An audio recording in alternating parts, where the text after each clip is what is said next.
title of his speech is Never Say Never. Never Say Never, youth leader Bhuvnesh Premkumar.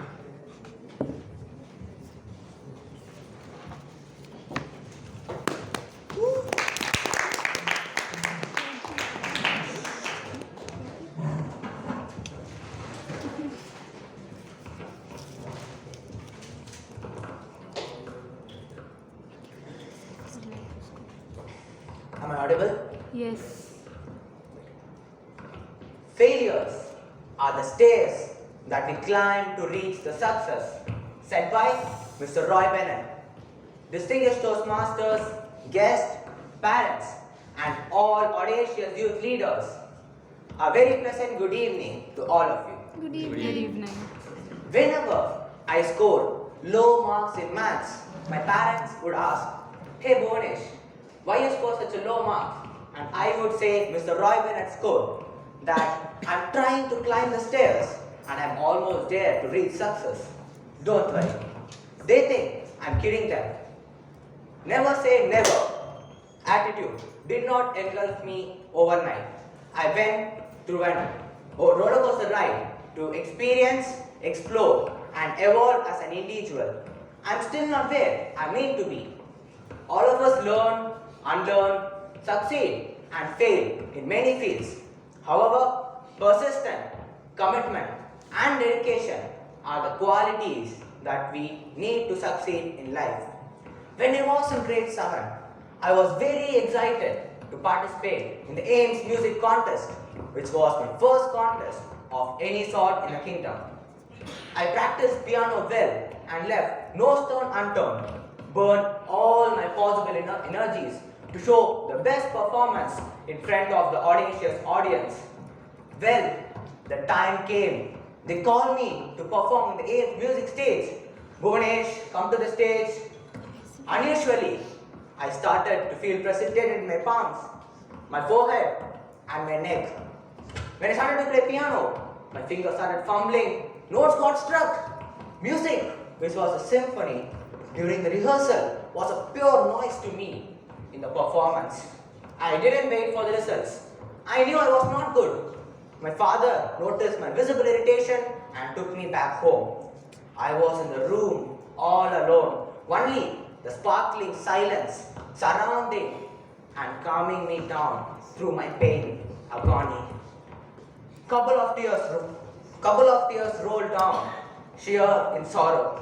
My father, realizing my state of mind, sat beside me, comforted me, and what he inculcated me that I will never forget in my life, because that helped me to turn things around me for my own self. He threw a task to me. He gave me a pen and asked me to write only by holding it between my stump and my cheek. Somewhat like this. Could you think of writing like this? No. I tried this and I couldn't write a single letter properly. I said, "Never I will try this game again in my life." My father looked into my eyes and he gave a thing to me. He asked me, "Do you know what is this?"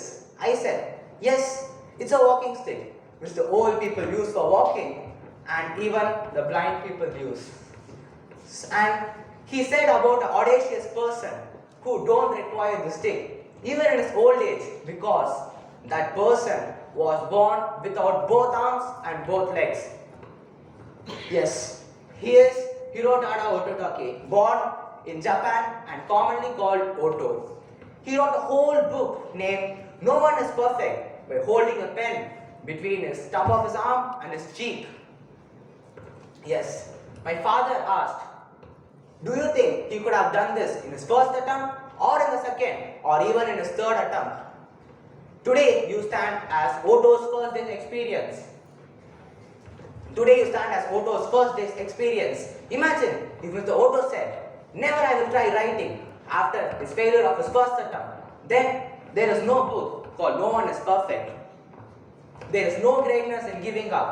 It's all in the audacious spirit of fighting with the attitude, confidence, courage, and conviction to say never. I understood the secret to climb the stairs of the success.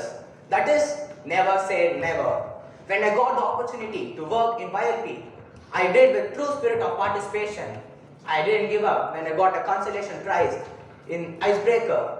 I worked hard, got first place in table topics, and also showed my recognition in evaluation.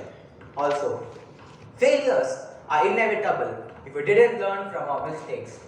I silently thank my father and Mr. Otto for inspiring me with the attitude of never say never. Otherwise, I would have been crying and crying in the bed.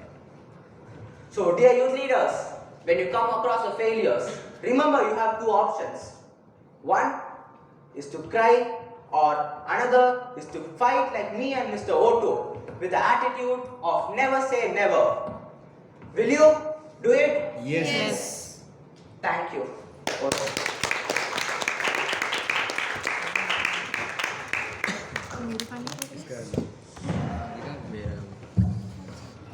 Wow, what a unique speech it was. Now we have the fourth speaker, youth leader Niharika Chauhan, a student who is in 10th grade and likes writing and reading. She